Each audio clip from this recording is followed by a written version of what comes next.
This is the original esport racing game. This is iRacing.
Howdy, everybody, and welcome to the iRacing Formula 3.5 Championship here at Circuit Gilles Villeneuve in lovely Montreal, Canada. I'm Austin. I am joined by Marco Barbonera, and we are here and ready to go for another great day of Formula 3.5 racing.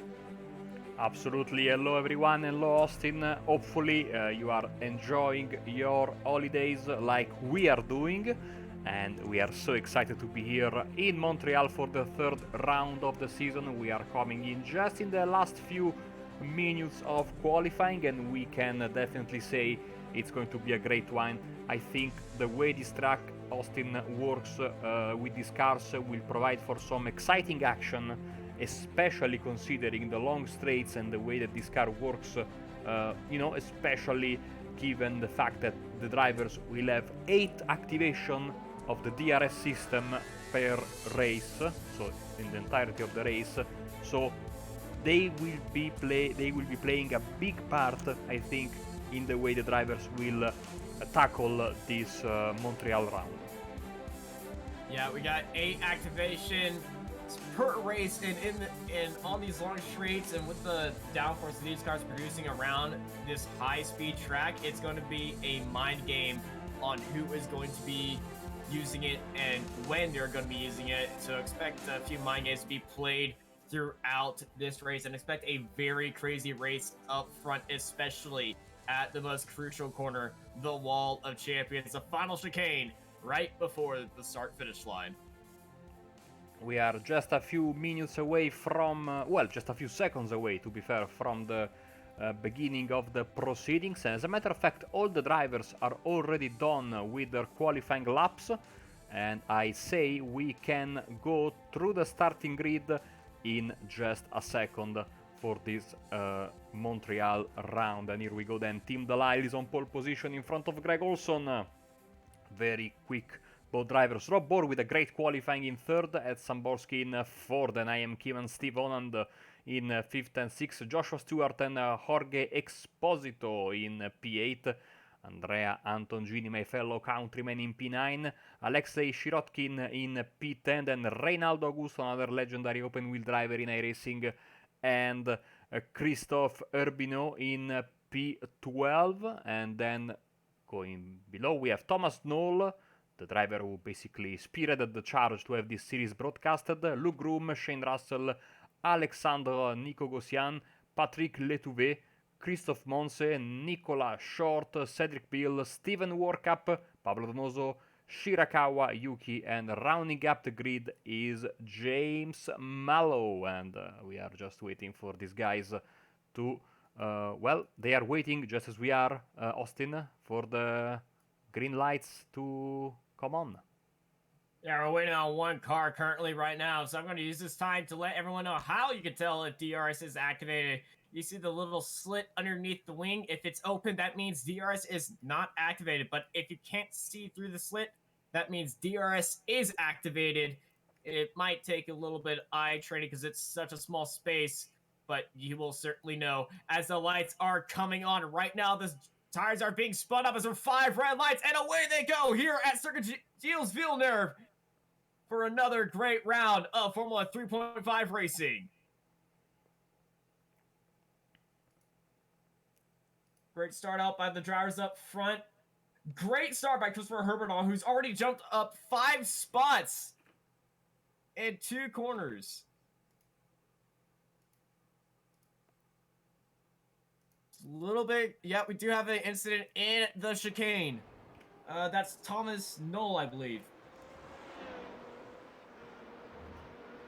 Let's see what happened there as Thomas Knoll is sadly running backwards. Apologies for the little bit of technical difficulty we just experienced. Yeah, Thomas Knoll, you can see. Car looks decent, but I think that, yeah, he must have had certainly a problem. Let's see what happened there at the very beginning of the race. Thomas Knoll around the outside, coming through turn 2, heading into turn 3. I think he may have got bumped from the car on the inside. Yep, car number 20. We saw him get squirmy on the brakes and just unfortunately pushes Knoll wide and into the grass, and he gets another lovely tap as all these cars are rocketing down the straight, heading into the final chicane and on for another lap here at Circuit Fields Villeneuve. Zaborski, you can see him on the inside, trying to make a move on Rob Burr with his colorful livery. Side by side, we have, I think, our old friend from the IndyCar series, Ian Keenan, in the mix as well. Keenan. Locked in a good fight in these opening laps. For these opening laps, you would mostly just want to be warming up the tires, but the guys up at front, Tim DeLisle, is just absolutely rocketing away and flying on these tires.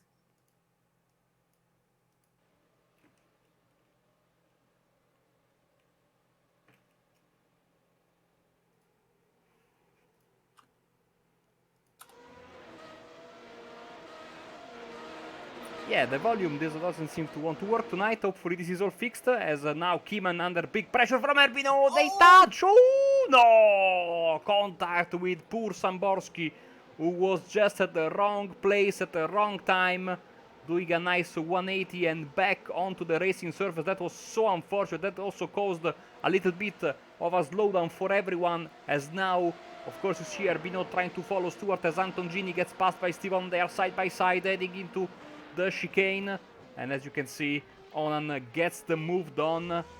Absolutely unfortunate as Herbino has to go into the pits, as you can see there. DeLisle, fastest lap of the race, 24.199, also 24.562. Let's have a replay at what happened at the hairpin. I just believe he just locked up. May have been tapped from the back end, but he goes down onto the inside, gets onto the brakes, and that may have been a tap. I think it was a tap. I think it definitely was a very small tap, but a tap nonetheless. One thing that we have seen with this series, Austin, in these past few weeks, has been the absolute madness of the mid-pack, and I think we are in for another one of those races tonight. If you can see how close they are, basically from 6th position backwards. So we can also throw in Steve Onan for that, but Anton Gini under big pressure from Exposito here, as he is trying to find a way through at the hairpin, but no way for the driver from Spain to get past the Italian, so the positions will stay the same, as a mistake from Olson, I think, has promoted not in place, but you know, Bohr has really closed in on the driver in 2nd place, as once again side by side, and Exposito makes the move on Anton Gini. You know, you say the midfield is going to be crazy here, and Circuit Gilles Villeneuve is absolutely famous for its close racing, because the draft in these cars going down these long straights, this is going to bunch up all these cars for some wild action here today, and it is certainly showing here on track in these midfield packs. Is the best livery of the field, of course, of Patrick Letouvet. He's enjoying life in P13 at the moment, in front of hometown favorite Steven Workup, a driver who used to race quite a lot in the IndyCar Open Series, especially, of course, in the more traditional North American splits, the North American time zone that we all know and love, because I've raced there many times. in the past. But now I'm getting older, so I stick to the European time slots, especially as a commentator, of course. Yeah, you stay over in the Euro side, I'll stay in the American side, but we like coming together and just enjoying this great racing. So no DRS for Augusto, no DRS for Antoncini. As a matter of fact, Augusto's actually letting off and not pushing as hard as he can to close in line. Esposito, that's Keeman! Oh, getting no! into the wall and jumping over the fence! A wonderful high jump. He doesn't stick the landing though, and he gets towed back into the pits. But he did clear the catch fence. he did. But Great how? dismount. He just lost it coming out of the wall of champions, and boom! Well then. Well, let's catch it from his onboard. I thought for sure he was turned and maybe jump on the Sodgen's curve, but no, he just hit the wall, and by some strange law of physics, he ended up in the pits and on his side, which is less than ideal, of course. And that, I think, will be game over for him, as we see Luke Groom for Quick Shift Racing, another one of the guys who donated to have this series broadcasted. You can recognize them because they usually have a picture, and they have, of course, their very own personal livery instead of the iRacing default livery. Yeah, so thank you, Luke Groom, for making this broadcast possible. He's currently sitting in P10. Gonna move back up to Andrea Antoncini. He's side by side with Augusto when Augusto swings around the outside, heading into the final chicane. Little bit of a kiss on the wall, but Augusto is ahead. Battle of 10. Andre Newgarcian trying to chase down Groom.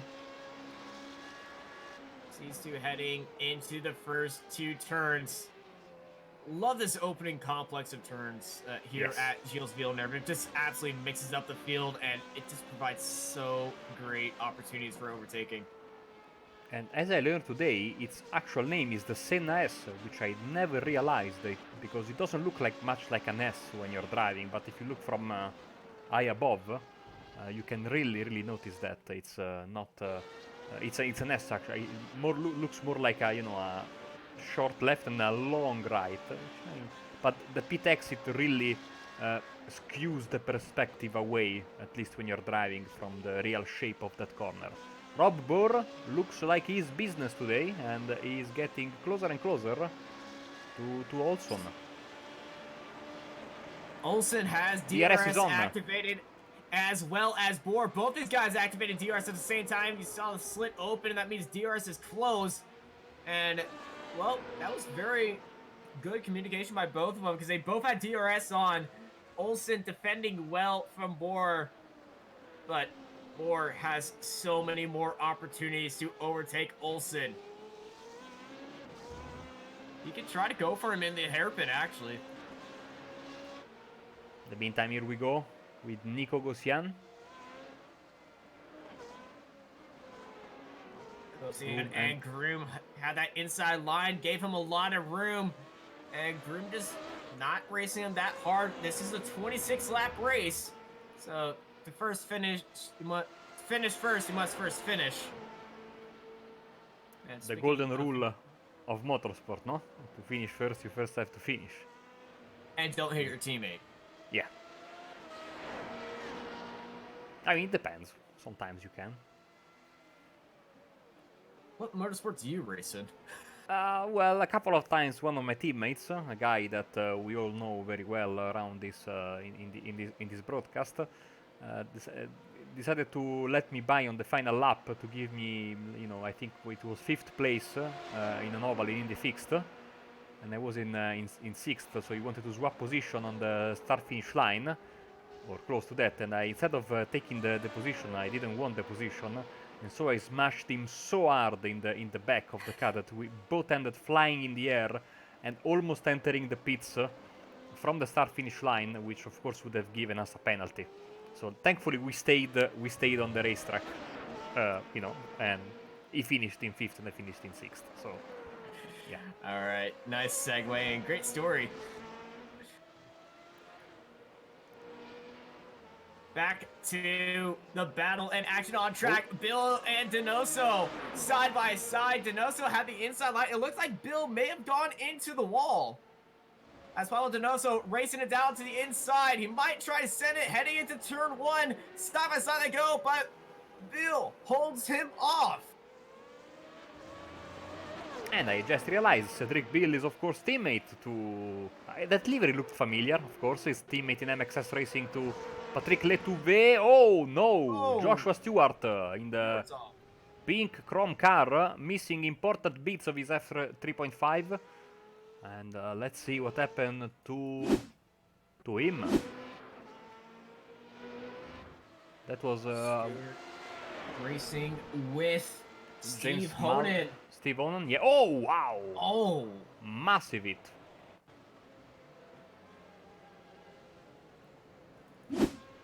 that's unfortunate. That was the battle for 4th place as Steve Honan sitting in P5, just into the draft, gets onto the grass a little bit, trying to find clean air to go into the brakes, and that was a bit of net code, unfortunately.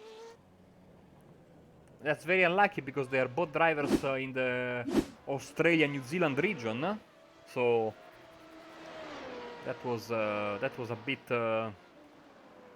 unlucky, as Sirotkin is also around in the first corner, so Groom and Nico Gossian go by.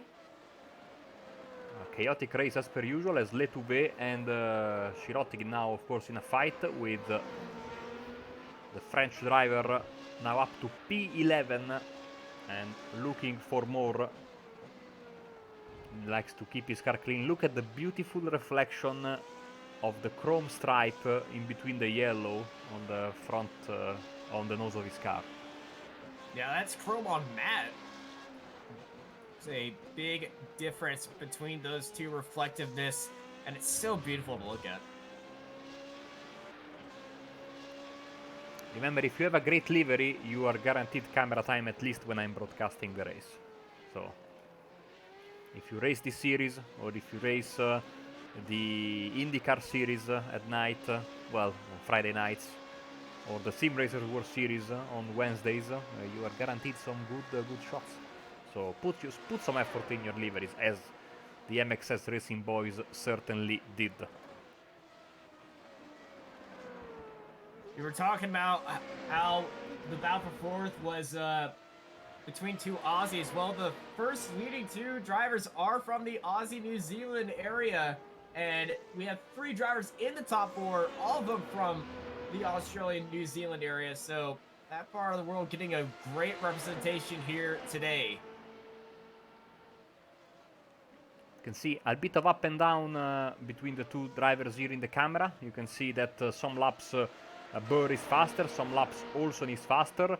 One thing's for sure, this infighting, even though it's not like a wheel-to-wheel fighting, is not helping them, because Tim Delisle is really pushing at 23.46, fastest lap of the race last time around. So he's certainly looking very, very good for a race win tonight. After winning round 1 and finishing second in round 2. Forgot to show the championship points before the race. I absolutely apologize. I felt like I was missing something when we were talking during the intro. So apologies for that. But yeah, he is the leader of the championship.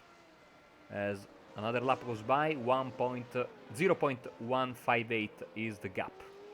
That lap by Tim Delisle, though, 123.62, as the rest of the drivers are setting in 124 flats and 123 nice. Tim Delisle is on another level right now.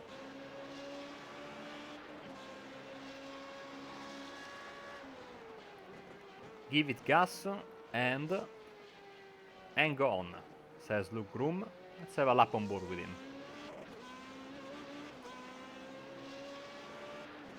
That's probably my favorite livery funky feature, is the writing on the cockpit. Just give it gas, hang on. Great model to live by. Some other drivers will not like that one, but oh man, that is the American way, I must say.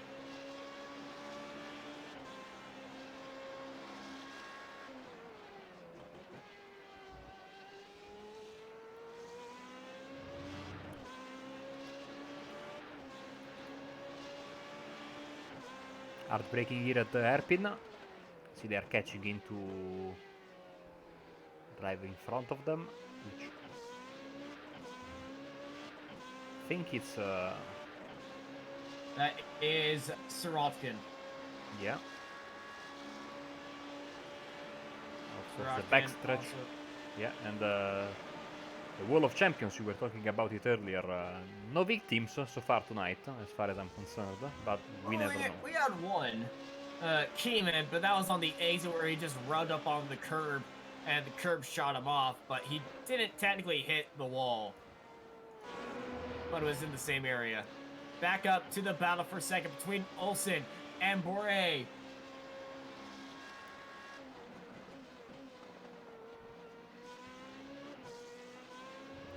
Of course, also driving for Positive Sim Racing, Austin, one of the premier teams in the open wheel scene on iRacing, especially when the MP4-30 was around, as we have a nice lock up there.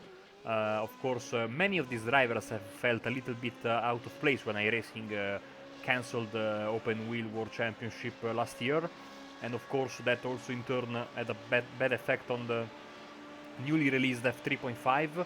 But now, as we see, the DRS has been activated by Olson on the backstretch. Now with the second season running of the broadcast of this series, certainly we see participation numbers going up, and of course the new tire model V7 has been introduced on this race car for this new season. So certainly lots of interesting stuff for drivers to try out in the F3.5.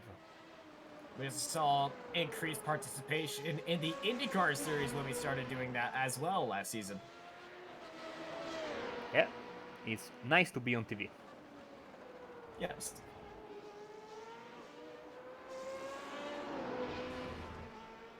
As Olsen and Boré are in a tight fight, and we saw the DRS being activated by Olsen. Also, Boré had to activate his DRS as well to keep up with Olsen. And I think he's just using his DRS now as just a defensive maneuver to stay as close to Olsen as possible. And this is working out great in Olsen's favor because Bor is not saving his DRS and letting him to stay in the draft. Both of them are activating at the same time as they're locked in a good battle here. Comes Boré. DRS is activated. Boré swinging around the outside as Olsen's not activating his DRS, and Boré is up into P2. Beautiful move by Rob Bor, as we see with perfection, thanks to these cameras by Sam Fitzpatrick, the way that the DRS opens, opens, close, you know what I mean, when the driver hits the brakes, just like in F1, of course for safety reasons, because it is not very recommended to have your DRS open when you're, actually sometimes you have to be careful, because if you change trajectory too quickly in a straight with the DRS open, or activated I should say, with this car, you tend to have big problems keeping a hold of the car, and I've seen some crashes, especially when I was broadcasting the Apex Racing League 3.5 way back when, last year. Yeah, all that lower downforce on the rear end and any sudden movements will certainly upset the rear of that car. We thought we were about to see that as that move by Boré to swing onto the side of Olsen was going to cause massive incident, but luckily he was able to keep it under control.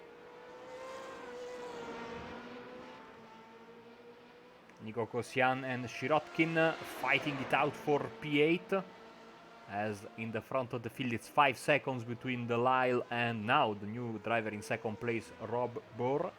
Greg Olson sliding down to third. Stevenon and Jorge Lopez Exposito. That is your P5. top 5.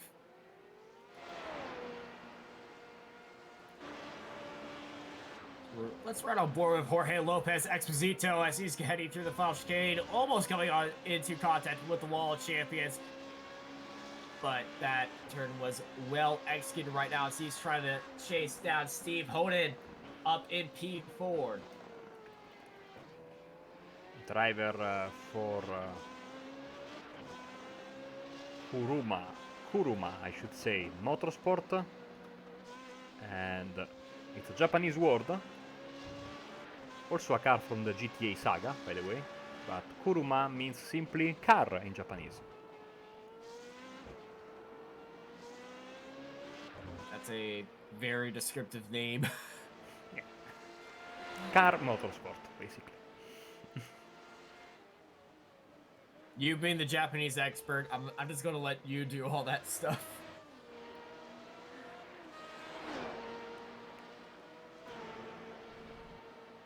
Back into battling with Ningosari and Sirotkin. Sirotkin on the back of Nico. And he's getting all that draft right now. He can set up the inside of this hairpin, but I think he's waiting for that long back straight. So expect him to take this hairpin very easily and nail this exit down. No driver activated DRS as they fly down the straight. Getting into the draft. Let's ride on board with Alexei Sirotkin. Down the inside, trying to sell a dummy, heading into the final chicane. Nico is not buying any of that. And they stay in 8th and 9th for another lap here at Circuit Gilles Villeneuve.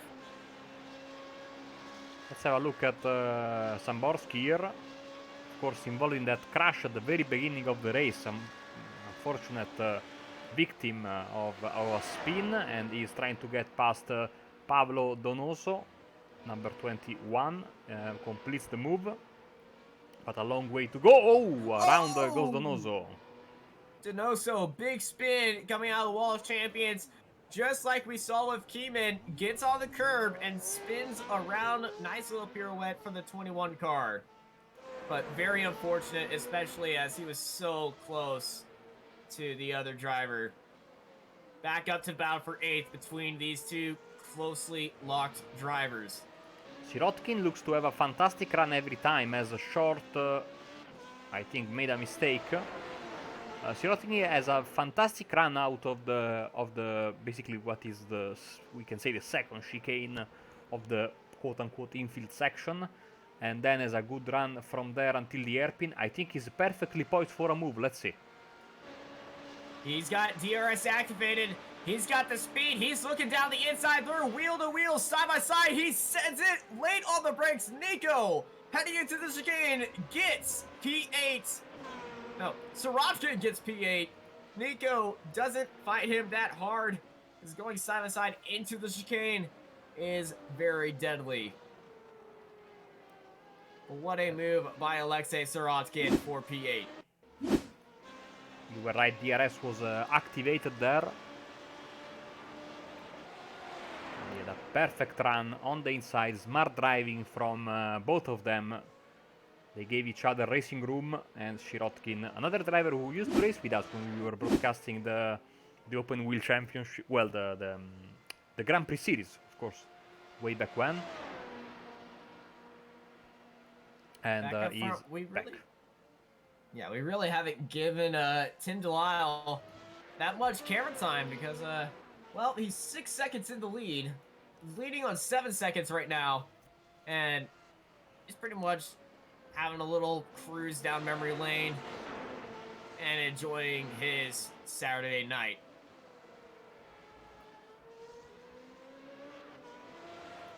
Back to a little more hectic racing between Short, Russell, and Mallow.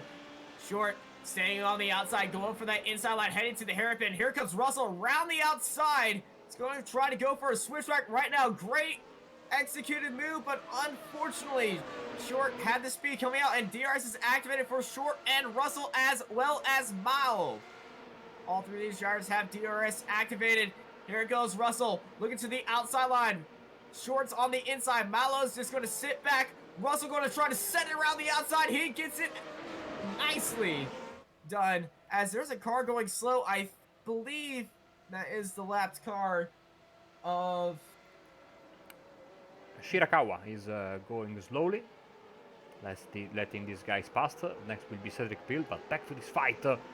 Very exciting stuff. Russell pulls away just a bit, and now it's Short and Mallow very close to each other as they get into the first R-braking part of the first of the 3 chicanes, basically. Mallow had so much speed on that back straight. All he could do was just back off and not try to force an incident. As we see Short having a late reaction going into that left-hander which is a more than 90-degree turn. And here comes Mallow. Oh, Mallow has oh! off speed. Short a little bit of block, but Mallow swinging around the No! outside. They get a little bit too contact heading into the braking line. And Short flies off track into the grass. Mallow swings around the outside. There's still Oh, Walker someone is Mallow. around. There's a car stopped in the middle of the track. That is the number 10 car of Stephen Warcup. Yeah. As chaos is happening right now, there's still side by side and more contact between Mallow and Short. They are bringing out the fisticuffs in this lap number 19, and we have a massive traffic jam now. And it's not over.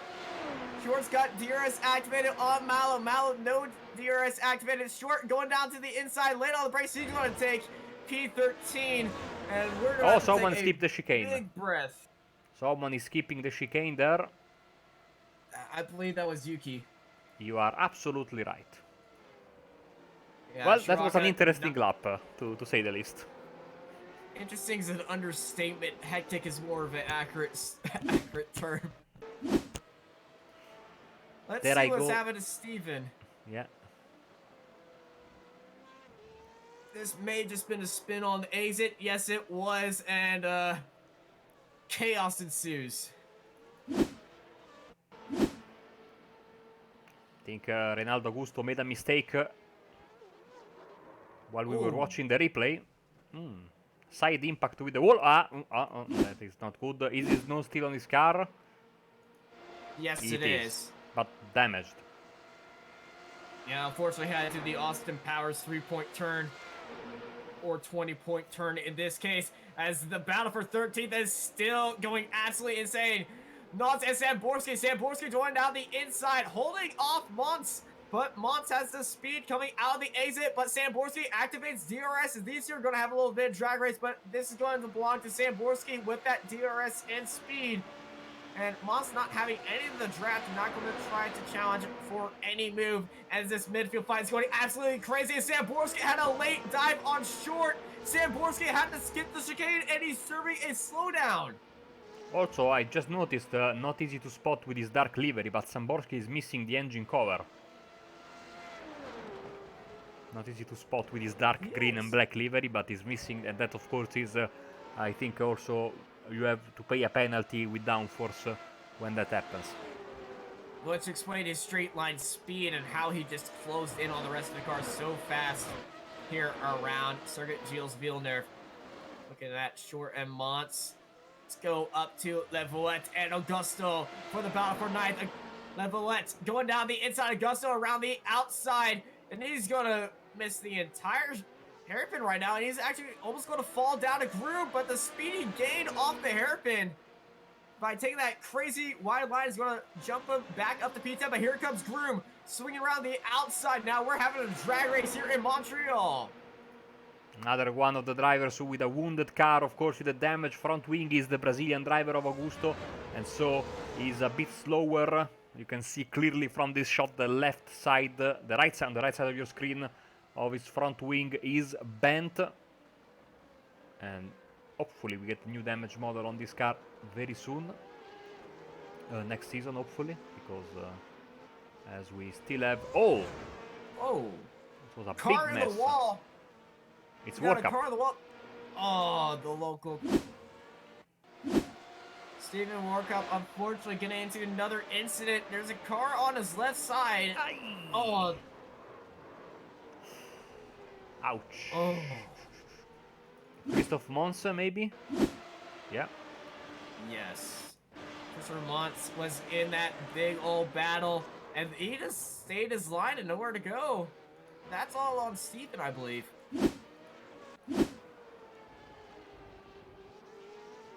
We have a nice look at the Renault engine. I'd say a Zytec engine on these cars, but I might be wrong. 3.5, of course. V8, as the name of the series implied, especially in the final year of existence, where Renault dropped the official sanctioning on this championship. It became Formula V8 3.5, which gives away, of course, the name, you know, the specification of the engine of this beautiful single-seater that for many years has been one of the top. You know, there was a time, especially the younger viewers might not remember this, but there was a time where we had basically the World Series by Renault, who then became, of course, the World Series by Nissan. Then they became the World Series by Renault. Of course, 3.5 series, which was then now known as this. We had, of course, GP2, and we had another series, which for the life of me I cannot remember. So there was like a big fight for like second tier to the F1, and now of course we have GP2 as the sorry, F2 as the dominating you know, step just below F1. But oh, what was the name of the other series? Well, I will think about it as we continue following these fights on the track. As you try to find your history, let's go back to the action with Groom and Patrick Levet for the battle for P9.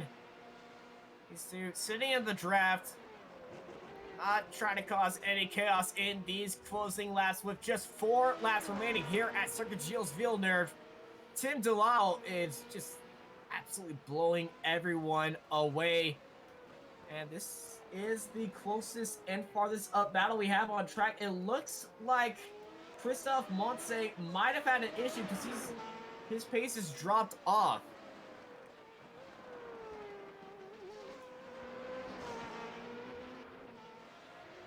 May have skipped the chicane and had to do a slowdown.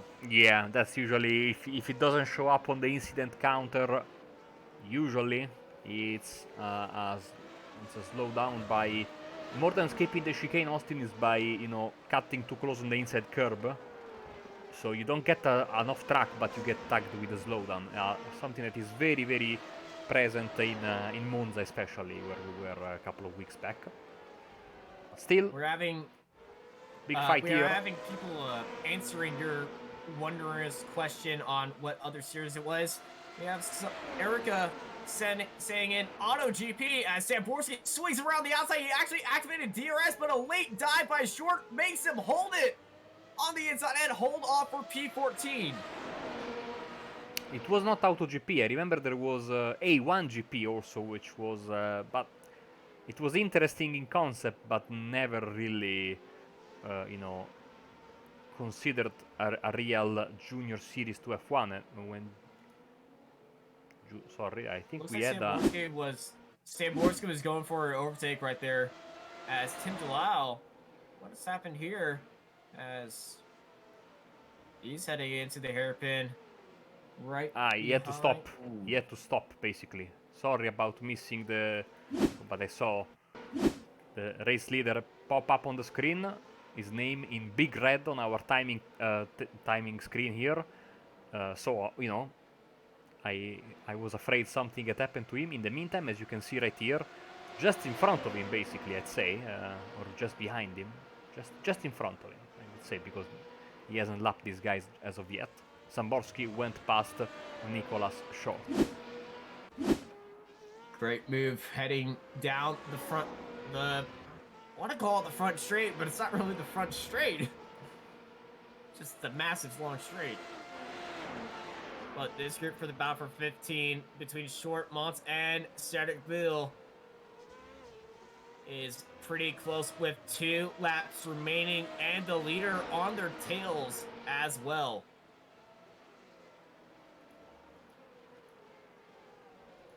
So late on the brace as Monson almost heads into the back of Short as look at Cedric Bill.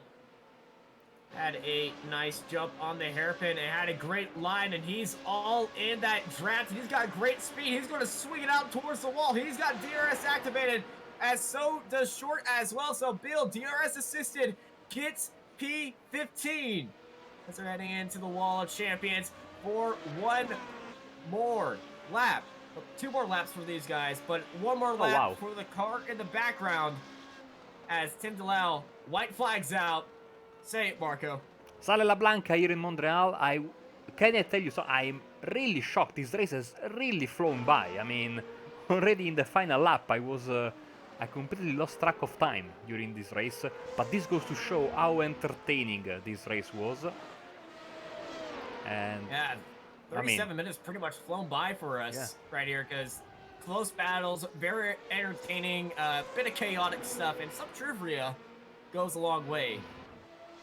this fight, these guys want to bring home just one more point. We show you the points at the end of the race. Wide goes the Frenchman. Oh, in no! the fence. And Tim Oh, hits him!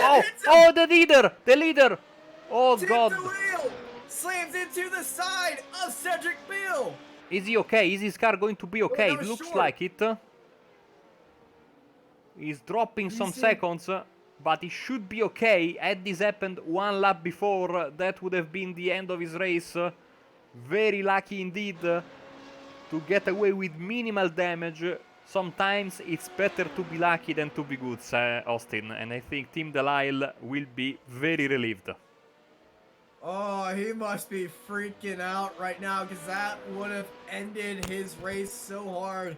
Short's car, a late send on the brakes almost cost Tim DeLille the victory, but the gap he pulled off at the start of this race paid off for him right there, as it was a kind of served as a safety net as Tim DeLille takes the win here at Circuit Gilles Villeneuve, but that's not done with the racing just yet, as Leo Vetz and Groom are having a good old fight for P10.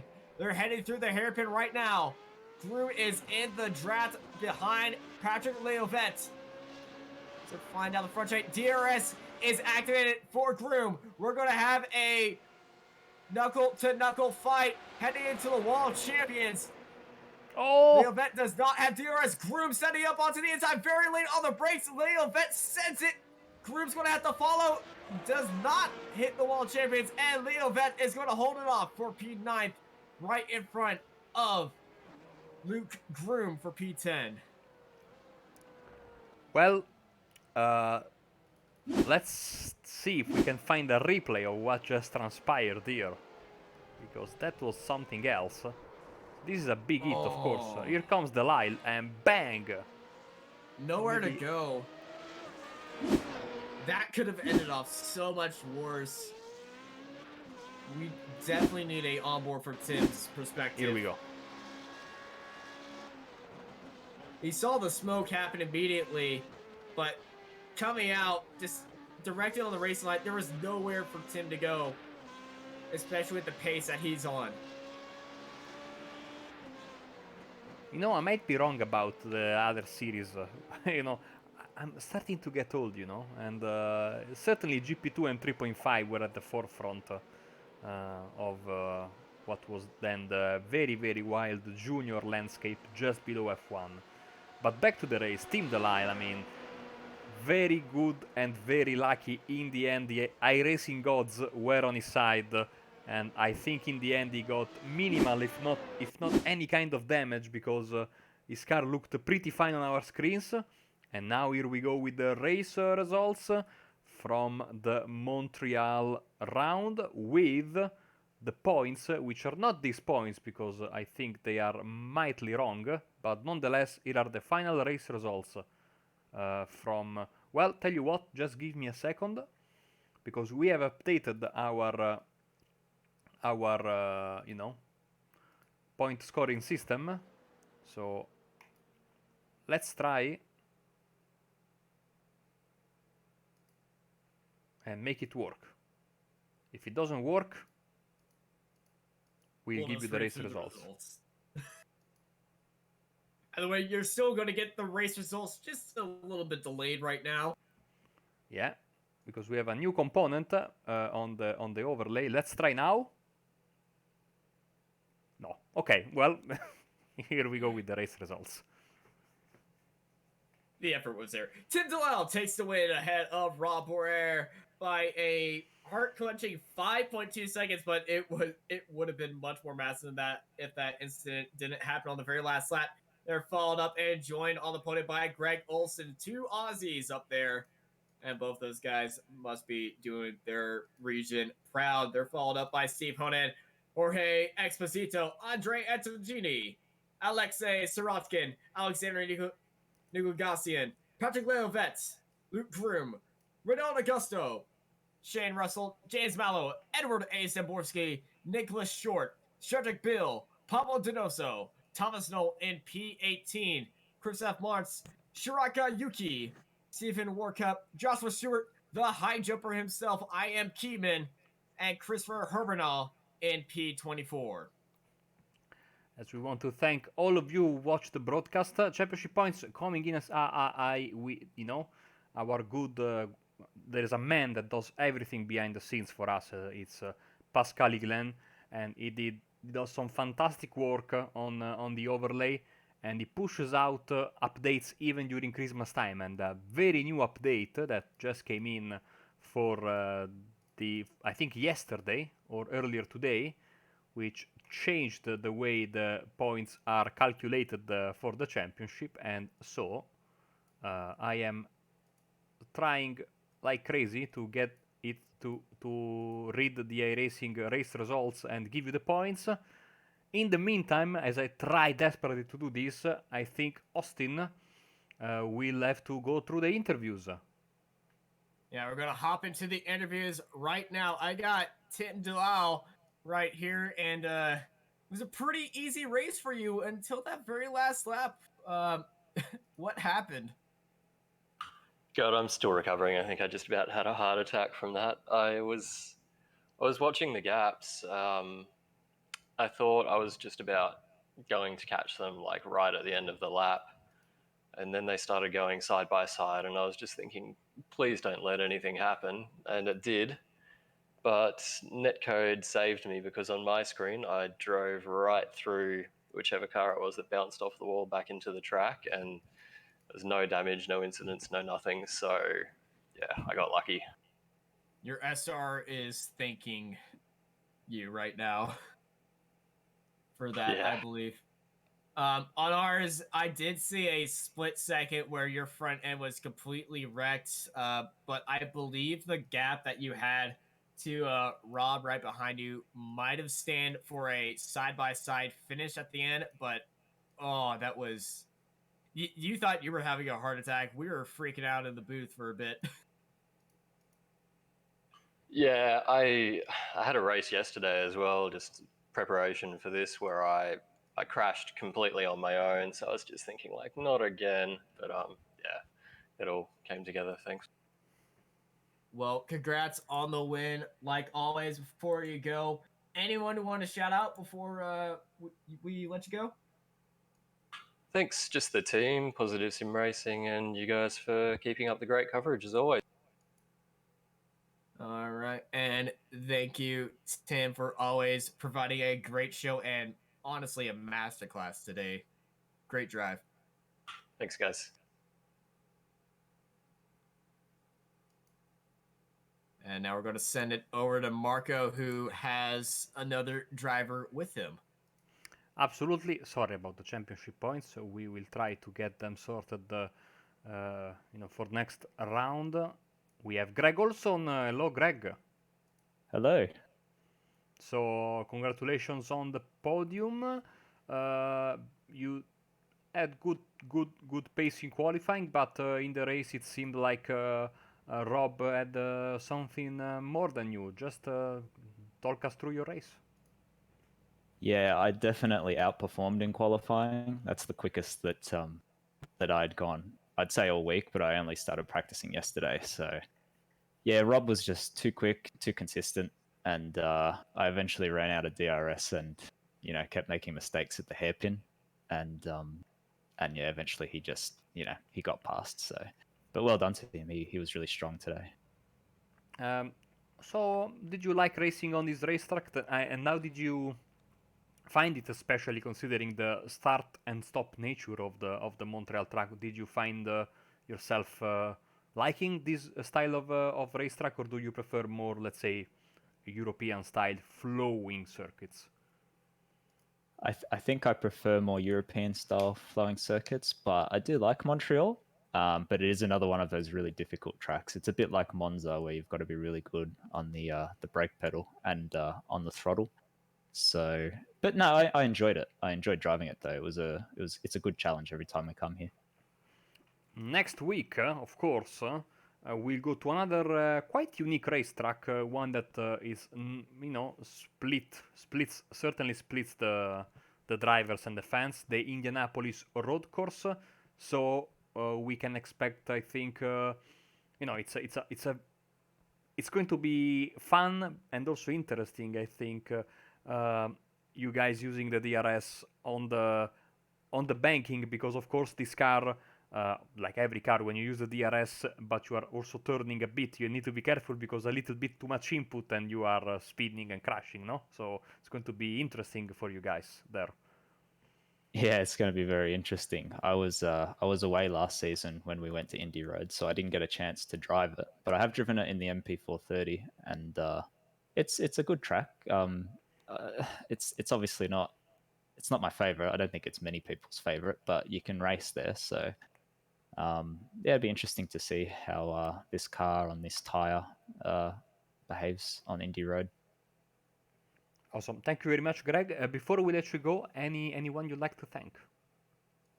Thanks to you guys for putting the broadcast on, and thank you to the team and Tim in particular. He prepared a really good setup this week, and yeah, even though I didn't have much time to practice, it was very good and it got me a good result. So yeah, I'd just like to thank him and the team and all our partners.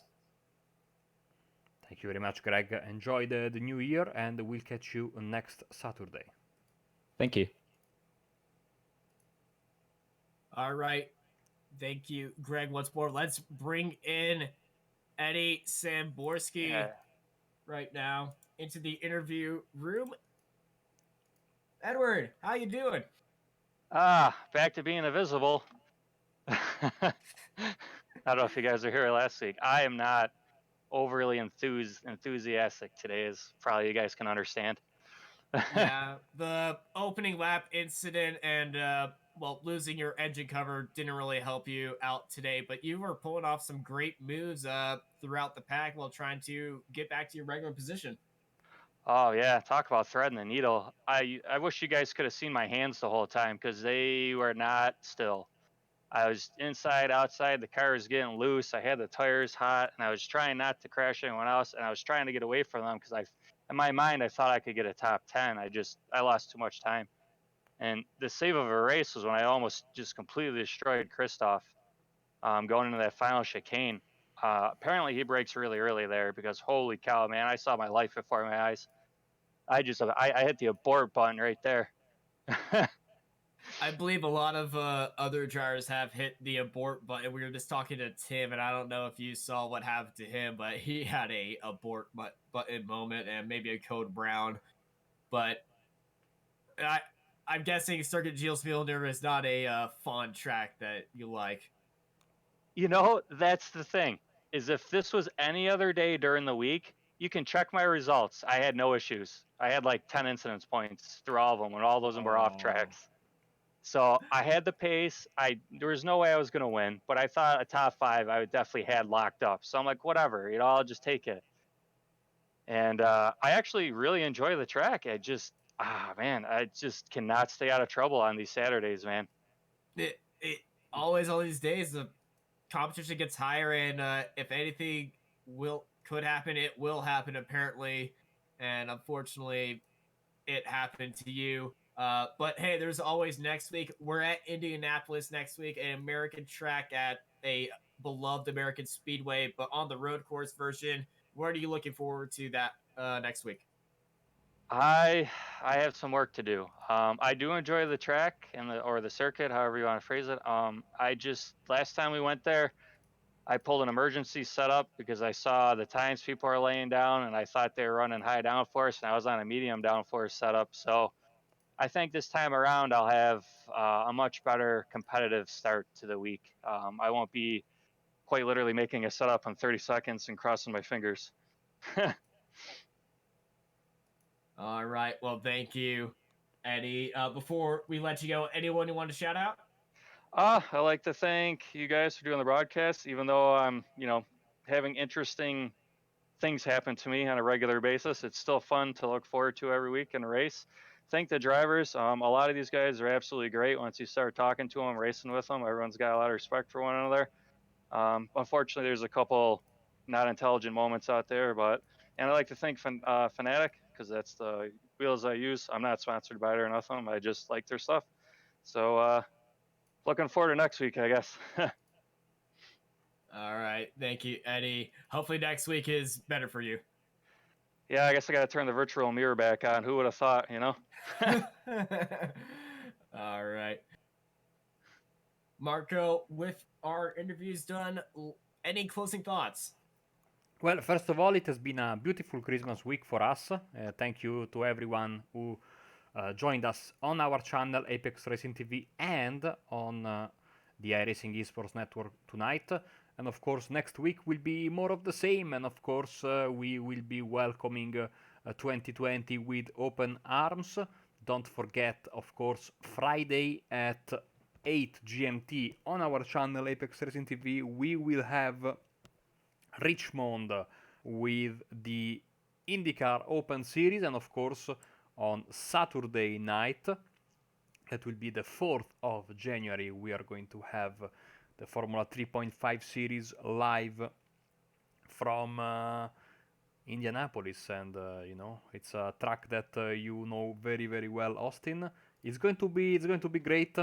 I think that we can go and enjoy these final few days of 2019 and get ready for 2020 then. Yeah, we're getting ready for 2020. It's going to be a celebration next week at Indianapolis Road. Crazy things happened this week to just add on to the craziness of this series. What will happen next week? Stay tuned here on the iRacing Esports Network when we return at Indianapolis.